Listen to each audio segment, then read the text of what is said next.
I'm not going to say anything new, but it's always pays. It always pays to be reminded of what it is. Maybe I'll stand up and then they won't see me, or not. Okay, just Korach, right? Is these last three parshas are not the last three, but some of the most important parshas, right? We have about all these.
There is no sound.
now totally humbling themselves. And Mrs. Korach was laughing. You look ridiculous. You look like everybody else. Like, what makes you Korach? Right? You don't have hair, what makes you Korach? If you don't have this, what makes you Korach? If you don't have that, what makes you Korach? It's not true. Korach is the mission that Hashem gives you. And you can do that mission even if 100 people do the exact same mission or not, because it's always individualized. But he missed the message. He missed the place that he has. And it says one of the things for receiving the Torah, the 48 ways, is to know your place. Makirat makomo. What does that mean, makirat makomo? To know what your mission is, and it's not the other person's mission. The Levi is not a Kohen. The Kohen is not a Levi. The Yisrael is not a Levi. Women are not men. Okay? I'll never be you, Illana. I'll never be you, Judy. You know, and we have to know. Also, it says the makom she'ein ish. Another place that they have was makom. The makom she'ein ish. In a place where there is nobody to do this job, you have to jump into that makom. You have to jump into that place, even though it's not your nature. Like, you have your own makom here, and you usually do this and this. But there's sometimes a situation where it's not your thing. It's not your nature, but you have to jump into that makom, into that place, because there's nobody else to do that. In that case, if that becomes your place at that point. But in general, the idea is to not look at somebody else's place, not say, I want to be a man, therefore I'm going to the mitzvahs of a man. Hashem said, you don't need that. That's not your makom. That's not your tikkun. It's not even going to help you. Look, it might be nice, but it's not going to really help you get to where you want. And to do this person's job is not get you. You're going to end up bald from your own mission. But if you go with your mission, you say, but it's not as exciting as so-and-so's mission. It's not as rewarding as so-and-so's mission. Okay, but that doesn't matter. That's yours. That's your mission, and you do it the highest way possible. You become like, great. So anyway, so this is that basic idea, is that we should remember that jealousy doesn't help us because it's not our mission. It's not our makom. It's not our place. You know, and if we just know our place, we could be happy with that place and say, you know, it's not as exciting so-and-so. It's not as great. It's not as rewarding. It's not as coveted. It's not as this. But that is what Hashem decided was going to be my mission. If I do that right, I bring in more into the world than if I try to do somebody else's mission, which is not mine. And I lose then my own effect. And but again, this idea of remembering that it's really important to remember that Moshe emes, the Torah so emes, because that's what we're basically fighting reform movement and conservative movement, and the whole movement is that Moshe emes, the Torah so emes, it doesn't change. It doesn't change, and we believe in that oral law, and we have to stand behind that and behind our rabbinic laws, which is the oral law. If not, it's not. It's for the first time that Moshe Rabbeinu is saying, I can't do this anymore. Till now, he was like, don't do this, don't do that. And here, all of a sudden, he's saying, because if they don't believe in me and the oral law, then what's left of the Torah? So we think that the written Torah is so important, but if there is no oral law, it's not really Torah by definition. So it's so important that Hashem had to do this thing, that he created the earth even on to close up on the 6th day of creation, to let us know that this is so important. Torah and oral law is together. You can't separate them.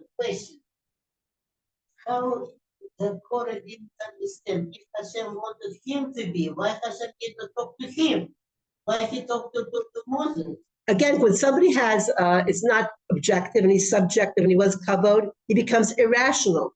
This is again the same thing. We all become irrational. We all become irrational in the areas of our. Can I just say one thing? Just an example is, Aaron Barak from the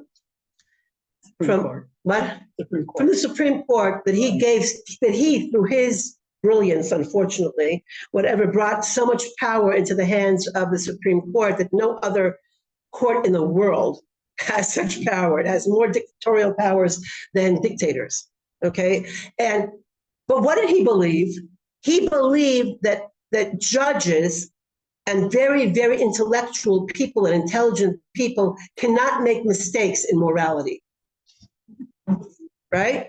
Because if you're learned and if you're educated and you have a brain, right, really a high brain, you're not going to make a mistake in morality. Right?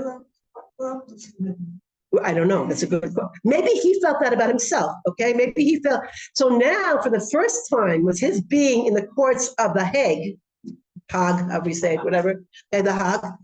All of a sudden, he notices that wait a second, all these judges from the world who are supposed to be supreme moral beings, right? They're representing the UN.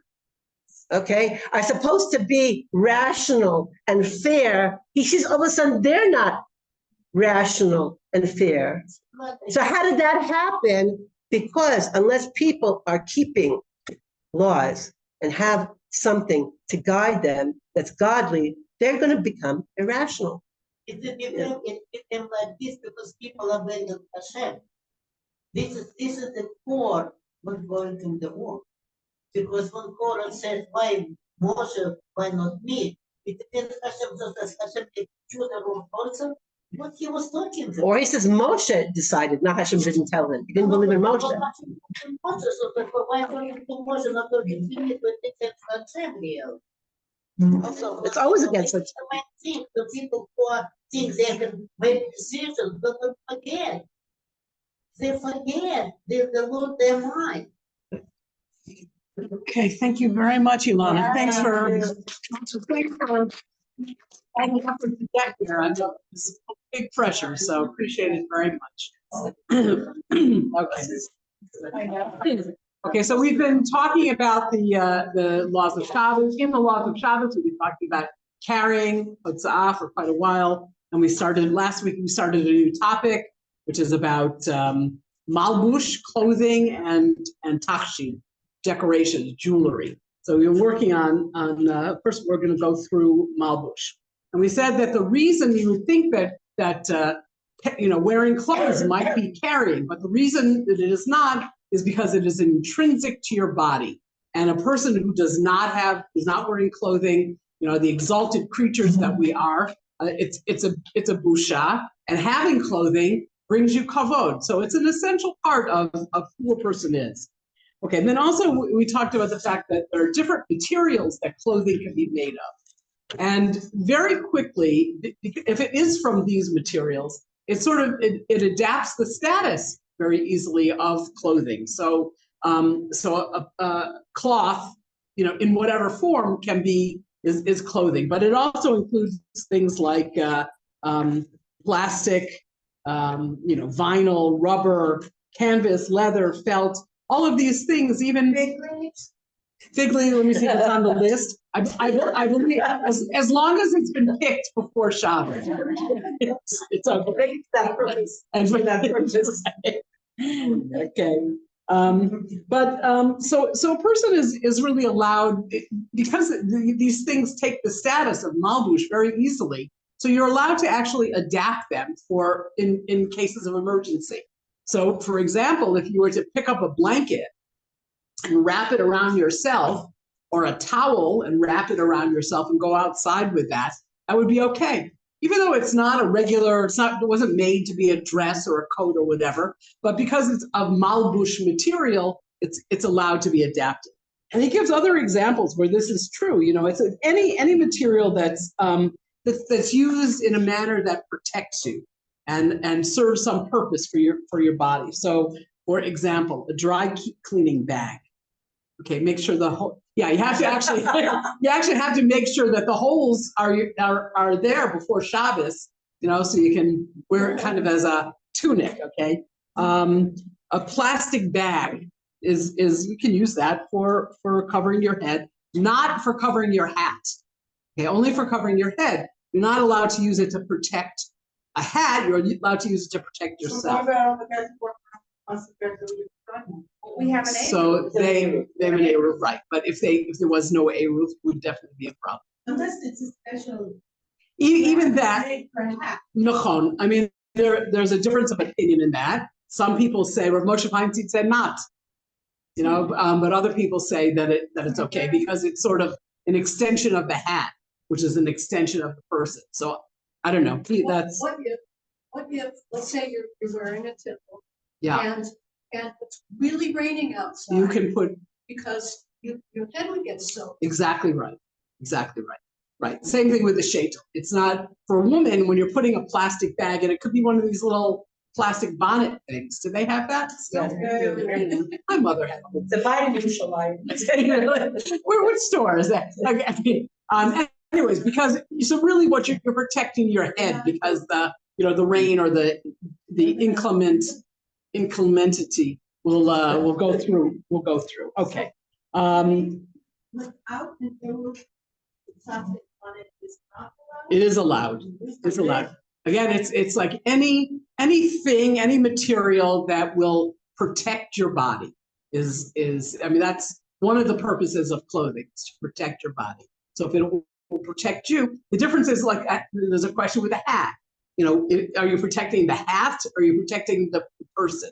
So the difference of opinion is some people consider that to be protecting, but certainly like a plastic bag on a hat. What if it was put before Shabbos? And it's okay. No, Why? because you're carrying it. It's not something that's used to protect your body. You're using it to protect your hat. So you're carrying it. I thought there was a question of some drugs. Some people like You might come to take them. right. What about a raincoat with a hood? It's fine. It's fine. It's not a problem. As a matter of fact, a coat you can take off a coat and put that over your head, but you can't like hold it over your head like this. It has to be like sitting on your head. This would be carrying it. Sitting on your head would be okay. You look foolish, but no, no. But that is allowed. Okay, and then also you can wear a handkerchief if you try not to think about how it's been used, and okay, and you can like wrap it around your neck or whatever. Okay. Okay, what you can't do with these other garments is, I mean, they have to be used, right? So you can't like take a tallis and like fold it up nicely, and it's this little piece about this big, and put that on your shoulder. You're not wearing it; you're carrying it on your shoulder. Okay, the same thing. So the same thing applies to like a jacket that's like slung over your shoulder. If you want to put a jacket on your shoulders and you keep your arms out of the sleeves, that's permissible. But to take the jacket, I mean, what's the difference between carrying it here and carrying it here and carrying it here? Right? It's all the same. So. Can you take and you take off the sweater and wrap it? Yeah, I actually am not sure. I think just like putting it around your waist would probably be a problem, but like putting it around your neck and tying it there would probably be okay. Of course, then you'll still be hot, but I'm not sure. Sure, but I think that's the answer. Okay, so then. Okay, also holding up the bottom of one's jacket or coat while walking.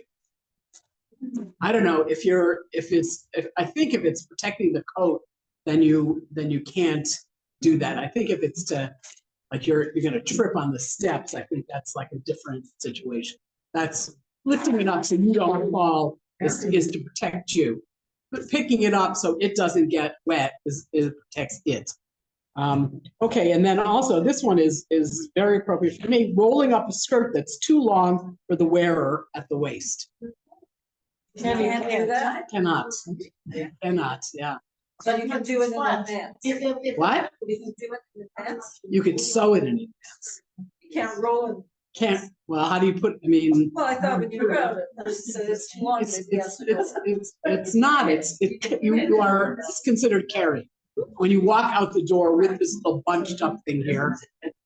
Well, here's the trick. Just pull it up to That's what I do. It's part of the skirt. What? It's not separate, part of the skirt. Yeah. No. But It doesn't matter. It's not. Something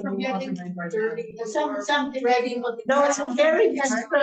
It's like extra material that's not being, you're protecting, you're doing it for the skirt. It's not protecting your body at all. It's not for your skirt. So you don't fall on your face. Listen, here's my solution to such things. Masking tape. I've done it for years and it works. It's masking. Not in front, but in two, right? Right, exactly. Right. All of these laws, all of these laws apply in situations where there's no eruv or you do not hold by the eruv. So you're pretty safe. But in case you leave, you need to know this stuff. So I actually have a slip, but sometimes I go too long. Yeah. And I roll it up. It's the same problem. I think so, yeah. You do it the next And sometimes it You take up the house. Exactly. Really? Yeah, take up the heads. I mean, I actually do this more often when it was sewn, and then over the years it sort of like it came apart, and then you tape it, and it works very well. I mean, you might try ironing so it'll stay in place better. Iron it and then put the tape on. Don't do ironing on Shabbat. What? No, for sure. I mean, I've got tape. It's 15 years there. I mean, That was good tape. I don't make tape like that anymore. Yeah. Right. How the mayor does, lots of tape. Yeah, right. Right, exactly right. Okay, I think that's it. That's all. Okay, let me make. Of course. Okay. Okay, so a few things. Just stop recording. I know this is interesting, but